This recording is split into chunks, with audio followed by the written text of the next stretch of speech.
Hi everybody, welcome to my homestead, welcome to my channel. My name is Jared. I got an email from Jody Brockhausen, subject line, post from Matt Cha-ching, XR Patriot at Matt187. And she has a post here, or a link for a post on X. And so let's take a look at that. It takes us to this post. Projected path of Hurricane Beryl mimics that of the April 8th solar eclipse passing through Rapture, Indiana. Eyes. And then he puts Ezekiel chapter 1 states that in the 13th year, in the 4th month, on the 5th day, as I was among the captives by the river of Chebar, or Kebar, the heavens were opened and there was visions of God. He saw a wheel in the middle of a wheel, the color of beryl. Blushing face. Okay, so let's look at this a little bit closer. There's a bunch of other people that are noticing this. Nicholas Isabella, showing the path of the 2024 eclipse that happened on April 8th. There's a few other ones here, so I just want to show you there's a number of people that are taking note of this. And so I wanted to look at this closer. National Hurricane Center and Central Pacific Hurricane Center, and they have this update on the path that the storm is taking. It shows you the previous path that it took. At this point right here, it was a Category 5. I did a video about this just a little while ago, how this is the earliest in the year Category 5 ever recorded in the Atlantic. So it broke that record. And I think a couple others, like the ACE metric, like ACE, I can't remember what that stands for. I think it's accumulated something energy. So anyway, it's made landfall. There's been all sorts of news about that. It's gone through Houston. There's flooding there, and it's going to continue up here. Not as a hurricane. You can see that it's no longer a hurricane. In fact, if you go to, let's go to Zoom Earth. I feel like that shows it a little bit better. So it was a tropical storm all the way up through here, past Houston, and getting close to Louisiana and Arkansas. But at this point, they have it as a tropical depression, and then it's going to come up here, post-tropical cyclone. And yeah, this does somewhat look like the path of the eclipse. Okay, so I wanted to look. So earlier, when I first got this email, this is what it looked like. It was advisory number 041 alpha. And when you zoom in, the cone of uncertainty did include Kirtland, which is right up here northeast of Cleveland. So I thought that was interesting because, you know, if I didn't know any better, if I was just like looking at this, and I didn't know anything else, I might think that I was looking at the path of totality for the eclipse. But it has changed. Okay, I'm doing this at almost 10 o'clock Monday night, and it's changed. It no longer includes Kirtland, but I looked at the forecast on weather.com, and on Wednesday, there in the forecast, it does have mostly cloudy with showers and a few thunderstorms. And I'm assuming that that's probably because of the storm that's coming. So Kirtland may not be in the path of totality, or oh my gosh, I'm in eclipse mode. It may not be in the cone of uncertainty, but I think that it is going to bring rain to that area. I searched a little bit further, and thankfully, NOAA, the National Weather Service, they have the KMZ files, so you can put this on Google Earth. So I went ahead and downloaded that, the cone and the track, and let's take a look at Google Earth. So let's do a quick review. Back in 2017, you had the first Great American Eclipse. It went from coast to coast, and a lot of people focus on the fact that it went through a bunch of cities named Salem. I went through the exercise of finding all the cities named Salem in every state. The claim is made that it went over 7 cities named Salem, and that doesn't appear to be the case from what I could find. It did go, there were a few that were in the path of totality, like 1, 2, I can't remember. I think it's 5, 3, 4, possibly 5, 6. So I don't know. I don't think that's as important as, and I've said this a million times, I don't really pay attention too much to that. That's something that other Christian churches really look at. What I think is more important is that the path of totality went down just the right course in order to cover up Adam-ondi-Ahman, Far West, and the future site of New Jerusalem, Independence, Missouri. All right, so that was 2017. And then, so don't worry, I'm getting to Beryl. And then after that, okay, we have the October 2023 eclipse. This happened on October 14th, just 7 days after the war started in Israel. And this was picked up by Israel 365 News. They did an article about this, noting that it happened 7 days after the war started. And looking at it from our point of view, sorry, I know that this is like a review for a lot of you, but there's always new people joining the channel. So a notable thing about this eclipse is that it wasn't a total solar eclipse. It was an annular solar eclipse. So you didn't get the full effect of a total solar eclipse, but there is a path of annularity, which is what we're looking at right here.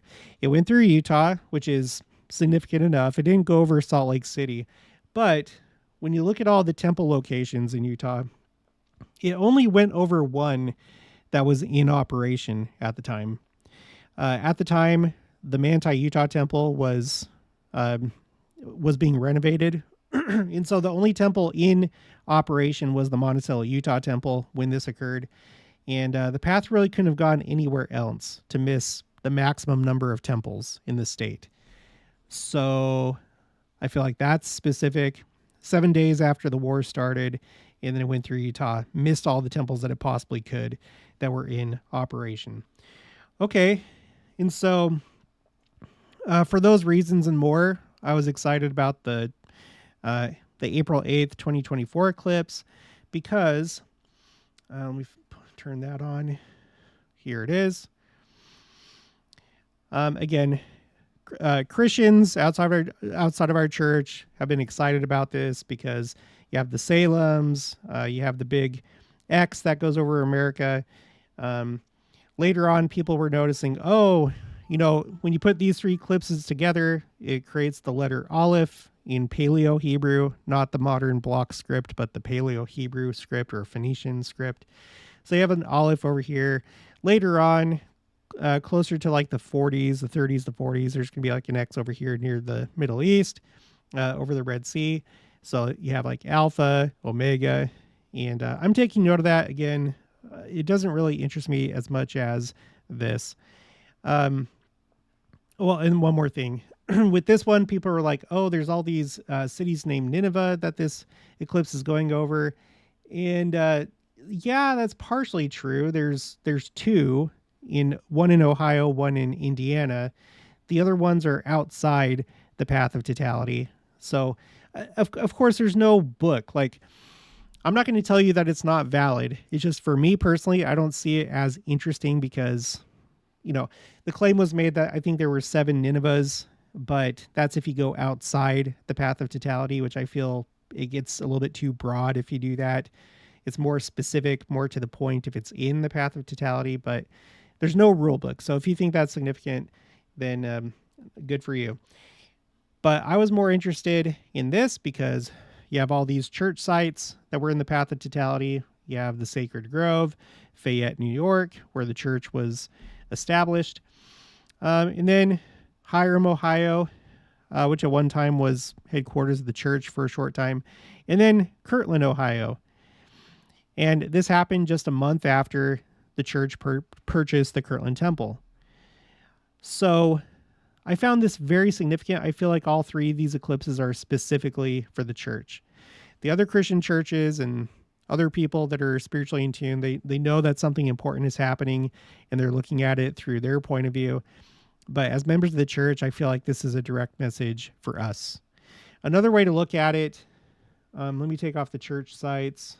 I have the 7 church headquarters. In this dispensation, the church has had 7 church headquarters: Fayette, Kirtland, Hiram. So all 3 of those were in the path of totality for that eclipse. You have Far West, that was church headquarters. You have New Jerusalem, that will be church headquarters in the future. So you have those that were in the path of totality of these 2 eclipses. So Independence, like whenever the church moves its headquarters to Independence or to New Jerusalem, that'll be the 8th headquarters of the church. But so far, we're on number 7 with Salt Lake City, which is interesting to think about how that's the 7th. Okay, but anyway, okay, so let's get back to Beryl. So I downloaded the KMZ file, and this is what it looks like. Okay, sorry, it's a little bit confusing, but you have the blue, and then the black is like the center line of the cone of uncertainty. And yeah, it does a pretty good job at mimicking or coming close to the path of totality. Like I said, as of right now, unless something changes, the cone does not include Kirtland, Ohio. Let me just turn that back on. Church sites. There it is, Kirtland Temple right there. But the forecast says that there is going to be rain when this is in that area. So I think you could include Kirtland in this, even though it's not in this forecast cone of uncertainty. Okay.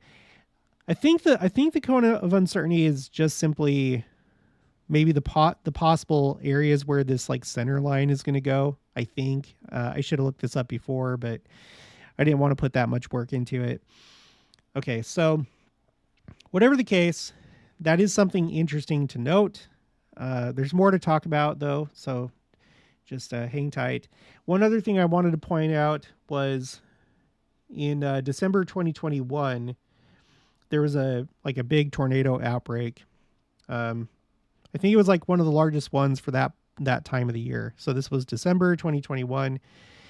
And they thought, you see this like blue line right here? They thought that this was one tornado, that it had that long of a path. And if it did, it would have been a world record breaking tornado for like longest duration or longest path. It turned out that there were a couple tornadoes that made up this path. But if it was one tornado, this is what it would have looked like. And it's interesting that this also roughly parallels the path of totality of the 2024 eclipse, and now the path of this storm, the remnants of Beryl. So taking that all together, and notice how Beryl, like, it comes pretty close to this intersection point near Carbondale. All of these seem to be like centered or kind of like they converge in a way on this part of the country: Southeast Missouri, Southern Illinois. So I know the whole the little Egypt thing. There's symbolism there too. So I don't know. I'm gonna keep this. I'm gonna keep this saved so we can refer to it later. There's no harm in just taking note of it. If you don't think this is a sign, it's fine. Again, where's the rule book? Show me where the rule book is. And don't say the Bible, don't say the scriptures, because the scriptures talk about earthquakes and signs in the heavens, and it doesn't specify a certain date or exactly what some of these things are going to look like, or which earthquakes are included, which earthquakes are not, which eclipses are included, which eclipses are not. So I'm just going to take note, okay? So don't bite my head off. Okay, so from there, let's go back here. Let's talk about this scripture that Matt XR Patriot pointed out. Okay, so Ezekiel chapter 1. I'm just going to read a couple of these verses. Verse 1, now it came to pass in the 30th year, in the 4th month, in the 5th day of the month, as I was among the captives by the river of Kabar, that the heavens were opened, and I saw visions of God. And I looked, and behold, a whirlwind came out of the north, a great cloud, and a fire enfolding itself. Which when you click on the footnote, it means like a continuous fire. And a brightness was about it, and out of the midst thereof, as the color of amber, out of the midst of the fire. It goes on to talk about, I'm not going to read it, but you have 4 living creatures, and their appearance was, they had the likeness of a man and all that stuff. And then later on, verse 16, the appearance of the wheels, and hopefully you're familiar with this. I better just, okay. Ezekiel's vision. Let's go to images. So it's a very, bizarre sounding type thing. People have tried to depict it. They've tried to depict the beasts and the wheels, and the beasts are very much like the book of Revelation, but you have like the wheels kind of like pictured right here. It's a very strange vision. So the appearance of the wheels and their work was like unto the color of Beryl. And that's the name of this storm, hurricane, or at this point, remnants of Hurricane Beryl. And they four had one likeness, and their appearance and their work was, as it were, a wheel in the middle of a wheel. Okay. Well, I wanted to look and see what our church's interpretation is. I feel like that's the right way to go. We shouldn't look to other churches for interpretation of the Bible. Maybe they get it right sometimes, maybe they don't, but we have a restored church and we have our own interpretations of scriptures. Not to say that you can't learn from other religions. You know, I try to learn about Judaism because I think they may have insights. Christians, maybe sometimes. But, okay, so Ezekiel 1:4. The word wind, tempest, or storm would better fit the meaning intended in Ezekiel 1:4 for whirlwind. So this is interesting because we're talking about, you know, this storm, what is now a storm, right? However, one thing to note is that it says that, and behold, a whirlwind came out of the north. In this case, it's coming from the south. So we should take note of that. I don't think in any way this is like a fulfillment of Ezekiel, but it could be a part of the pattern, or it could be a foreshadowing, or it could harken back to the vision that he saw. Okay, so a wind that revolves on its own axis with great rapidity is not what is meant by the Hebrew word translated whirlwind. Rather, the idea of a furious or powerful wind is what is intended. And, well, Beryl definitely was a powerful wind. It broke records. The metaphor signifies the power of God. For instance, the power of God's presence was indicated to Job through allusion to a whirlwind. When the Lord poured out his spirit with great power at the dedication of the Kirtland temple in this dispensation, quote, a noise was heard like the sound of a rushing mighty wind, which filled the temple, end quote. That's from History of the Church, Volume 2, page 428. Okay, well, that's kind of interesting. So we have this storm called Beryl, and according to what we just read, a whirlwind is better translated as a storm, a powerful storm, and it's representative of the power of God. And we have this that's approaching Kirtland, and it seems like it will affect Kirtland because there's going to be rain there on Wednesday. Excuse me, on Wednesday. So, okay, that is kind of interesting. There's a little bit more. Ezekiel 1:15 through 21, what is represented by the wheels that Ezekiel described? Because Joseph Smith received from the Lord some keys for interpreting the meaning of the beast of John's vision, the parallels between John's vision and Ezekiel's give some clues to the meaning of the beast Ezekiel saw. There is, however, no parallel in John's vision to the wheels seen by Ezekiel. The prophet Joseph Smith said in Teachings of the Prophet Joseph Smith, page 291, I make this broad declaration that whenever God gives a vision of an image or beast or figure of any kind, he always holds himself responsible to give a revelation or interpretation of the meaning thereof. Otherwise, we are not responsible or accountable for our belief in it. Don't be afraid of being damned for not knowing the meaning of a vision or figure if God has not given a revelation or interpretation of the subject. End quote. At the present, the interpretation of Ezekiel's vision has not been given to the church. So the Lord does not hold his saints accountable for understanding what is represented by the wheels. So that's all that I could find about that. It's just interesting stuff to think about. And all we can really do is just kind of take note of it. Maybe in the future, things will become more clear. Maybe it'll turn out none of this even really matters. Although I really don't think that when it comes to the eclipses. But I'm just going to take note of it. I'm also going to take note of everything else that's been going on this year. Let's just do a quick review. So we had this. We had the eclipse. I was there. This is a picture taken by one of my subscribers, Floyd Gowans. I'm so happy he took this picture. He sent it to me. I took this video. I was doing a live stream at the time, and it was an amazing experience. It was really powerful. I can't really express in words the way that I felt the entire time. It was one of the best experiences and memories of my life. It truly was. So we had that. So that was April 8th. And then April 20th, or possibly the day before, I'd have to double check my notes or just look it up. But we had this. We had this kind of image over, or these kind of scenes taking place in the sky over the Temple Mount. And you may think, well, this happens all the time over there. No, it doesn't. There have been rockets from like Hamas. I'm not sure about Hezbollah, if Hezbollah's rockets have ever come close to the Temple Mount, but Hamas for sure. But this is not Hamas or Hezbollah. This was the first direct attack from Iran on Israel. These are Iranian directly.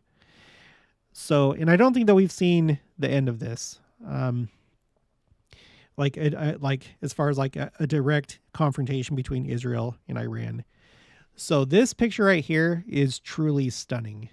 And I think it's a warning. I think that we need to take note of this and be like, wow, it's gotten to this point where these are Iranian missiles that are in the skies over the Temple Mount. This is apocalyptic looking. So this happened later in the month after this happened, right?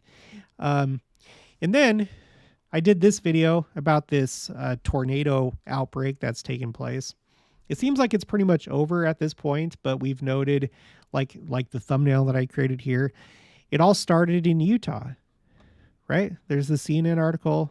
The U.S. is in the middle of an exceptional tornado streak, but this was May 9th, just a couple months ago. It started in Utah, of all places. And you can verify that by going to the National Weather Service Storm Prediction Center. They have these reports, SPC storm reports. And starting on April 25th in Utah, there was a landspout tornado. These red dots right here represent tornadoes. If you go to the day before, nothing.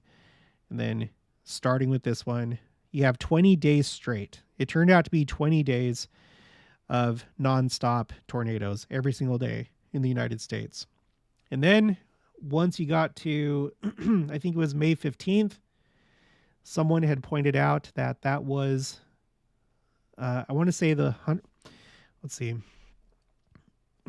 anniversary of the restoration of the Aaronic priesthood.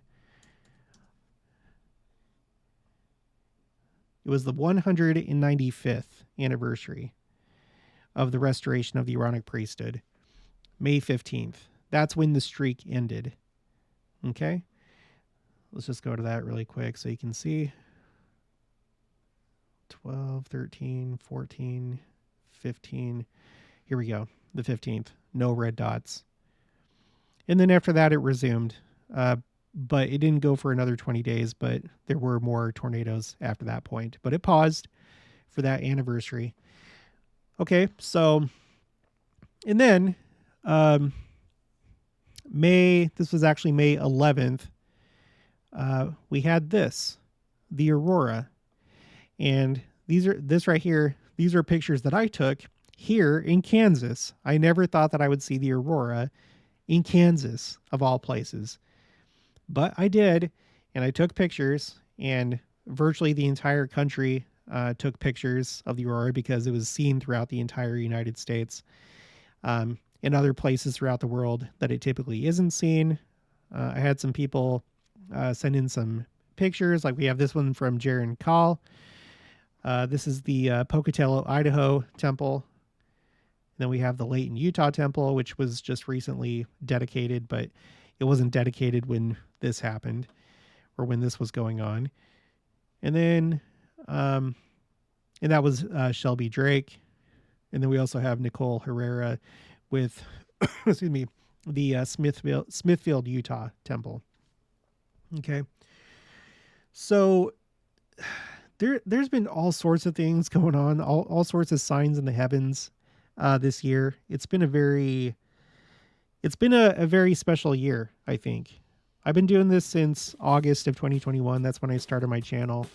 And so far, there hasn't been a year like this. Things have been crazy. Okay. Well, that's it for this one. If you haven't already, please make sure to subscribe, like this video if you liked it, leave your thoughts and opinions down in the comments below. Also, make sure to share it, and I'll talk to you guys later.